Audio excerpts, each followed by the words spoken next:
Hello, good morning everybody. Today is Friday the 11th of August 2023.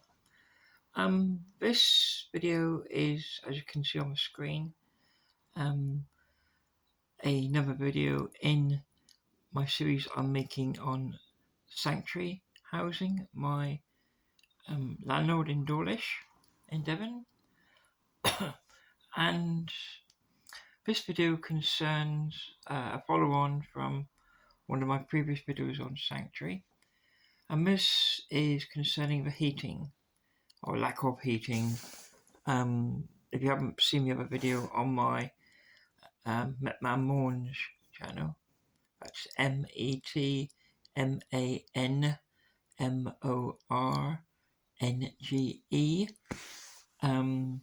If you haven't seen that video, then you won't know, so I'll just give a recap. Basically, I was up about any heating in my flat. I turned it on the 27th of December, 2 days after Christmas, and none of the heaters, none of the preheaters in my flat actually worked. So, unfortunately, I couldn't contact Sanctuary to the new year. They were closed, and eventually, it was mid-January, I had come down with a nasty flu virus. It could have been coronavirus, I don't know, I didn't test it. But I was sick for the best part of a month. So obviously I wouldn't allow anybody into my home, especially if it was COVID, because as we know, COVID kills. So I'm pleased to announce that we have reached an out-of-court settlement.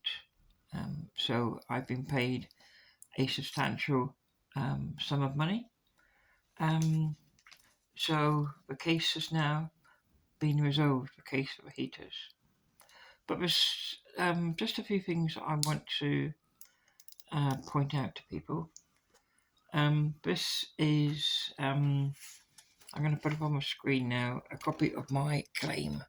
This is a copy of the actual claim that I sent to the county court, which obviously the county court sent Sanctuary a copy of. So basically, I won't bore you with the whole claim. It just says, started on the 27th of December. I turned on my electric storage heater in my living room and unfortunately found that it was not working. Again, it wasn't until the 30th of January that 2 workmen attended my flat. That's not the issue. That was just one of those unfortunate things that happen. I got the flu or COVID, whatever it was, so I wasn't suing for that. It was just circumstances meant that Sanctuary could not come out to repair the heaters. But 2 gentlemen did come out on the 30th of January 2023, and they took photographs. Yes, they took photographs. They didn't bother to even check if it was just a fuse, simple fuse that had gone. And when I asked what we were taking the photographs for, they said that I needed new heating, so 3 new heaters, and that they had to take photographs, get a job approved by their boss, then the parts needed to be ordered, and once you have the parts, then a installation date for the new heaters. They then left my property on the 30th of January after taking the photographs, and that was the mistake they made. They should have left me with temporary heaters, but they didn't.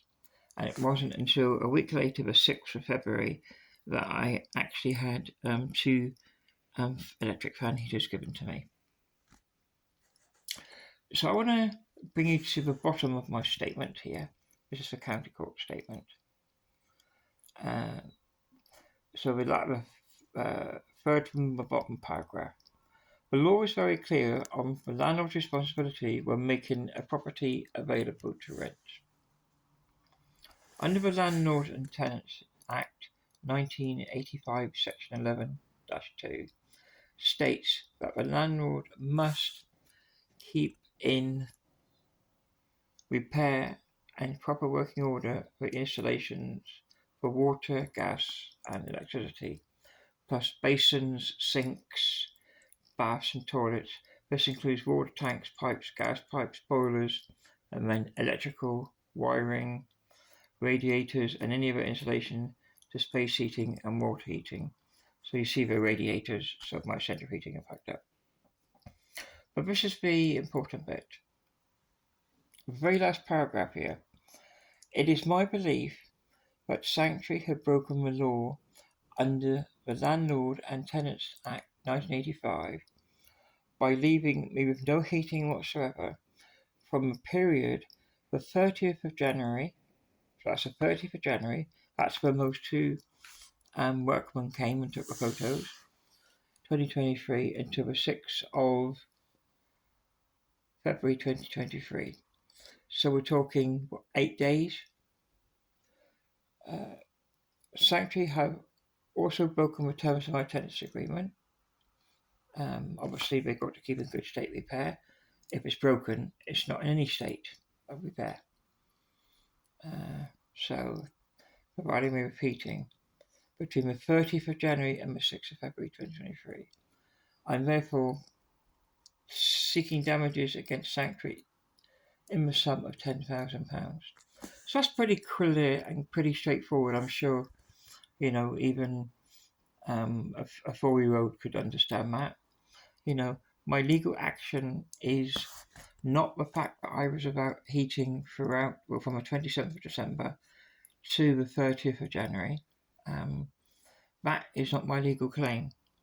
My legal claim, as it says there, is, and read it again, it is my belief that Sanctuary have broken the law under the Landlord and Tenants Act 1985 by leaving me with no heating whatsoever from the period the 30th of January.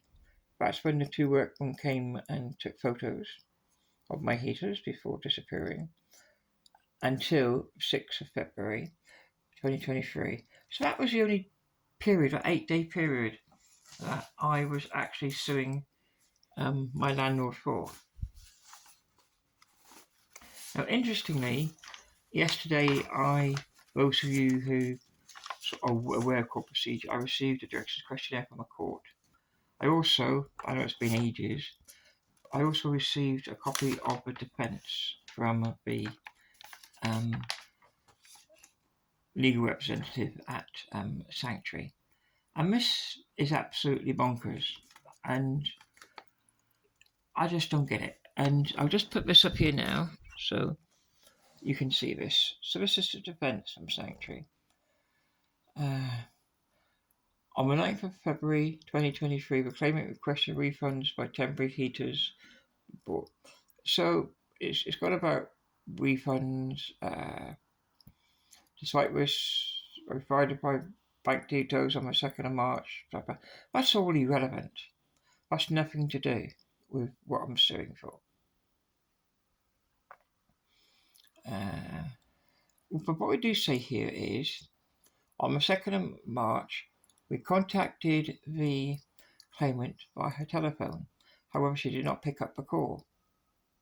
So what? I missed a call. Ring back.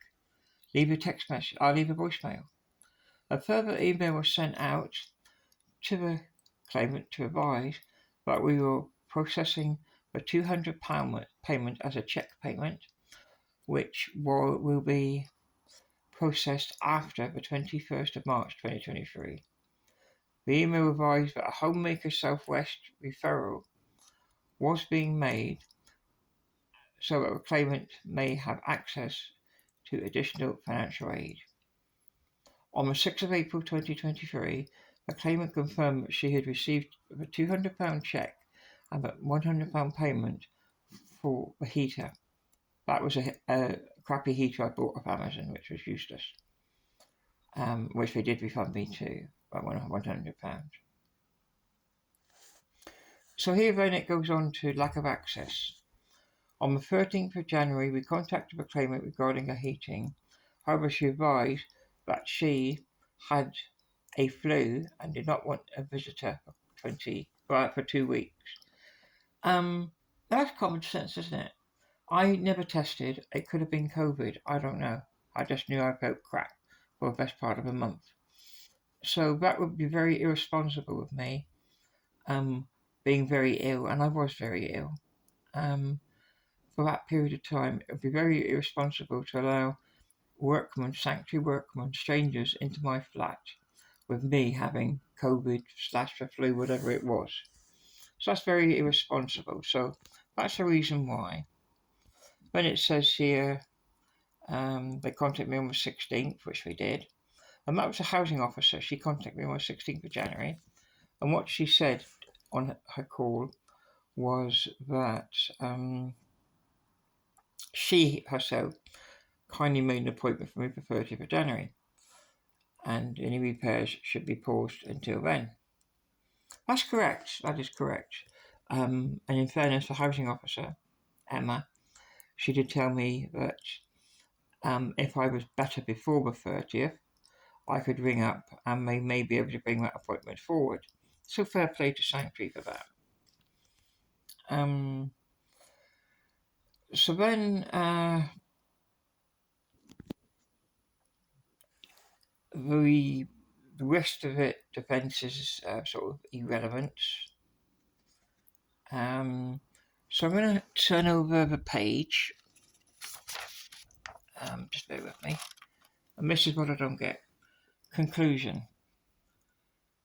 The above shows that when the claimant notified us of the defective heaters, we sent out operatives to scope out work and raise works. Due to the complainant falling ill and then delaying the process, our operatives were sent 2 weeks later. Yeah, that's fair comment, yeah, to visit the property. The duration of the works was not in our control. However, as a gesture of goodwill, we offered the claimant to help with the heating costs during this period. So just a word on that. I did not delay payment or anything. In fact, as I believe I covered in a previous video, again on my Metman Mourns channel, I covered this, that Sanctuary had a scheme, a national scheme. They are a social housing landlord, one of the biggest in the UK, and depending where you read, they've got 60, 70,000. Some places says 120,000. So say we're 80,000, somewhere in the middle. 80,000 properties. They had a dedicated telephone line for heating payments. Now, and what they, because obviously these fan heaters, they eat electricity. They're very hungry chappies, they are. And so what happened was, at the time, you probably remember, from October 2022, each month we received a credit from the government, each household did, of £67 to go towards electric costs. That was paid not to me but directly to my electric company, who credited my smart meter on the second day of each month, so the 2nd of October, November, January, February, the last one being in March. Now I found that I didn't top up at all. I didn't top up in October, in November, or in December, or in January. Those 4 months I didn't top up at all, because the £67 government grant paid to every household was sufficient for my electricity needs. And it wasn't that cold, so I didn't have the heating on. So these fan heaters, they, like I say, eat the electricity. So what the Sanctuary policy was, not just a goodwill, this was Sanctuary policy, was that if anybody's heating broke down, so any one of their residents in their 80,000 flats, houses, whatever, broke down, then temporary heaters would be supplied, and because they eat electricity, but a payment of £5 per day per heater would be made. And I received with 2 heaters, £5 a day. That works out 20 days. So that was not, as it says here in the last sentence. It is our view that the claimant has been compensated for the period she had no heating, and any delays caused were due to her own actions. As a result of this claim is fully defended. I mean, that is ridiculous. Absolutely ridiculous. In our view, the claimant has been compensated for a period she had no heating. I haven't been compensated at all. You left me without heating. But most who workmen walked out on the 30th of January, having not even bothered to look at my heating, just took photos and walked out. That's a mistake they made. They should have lent me 2 temporary heaters, which 8 days later was when I received those. So that period, and that period only, was what I was suing for. The £200 payment I received from Sanctuary, which I requested up front, but I didn't get until I believe it was the 1st of April. It came through the post.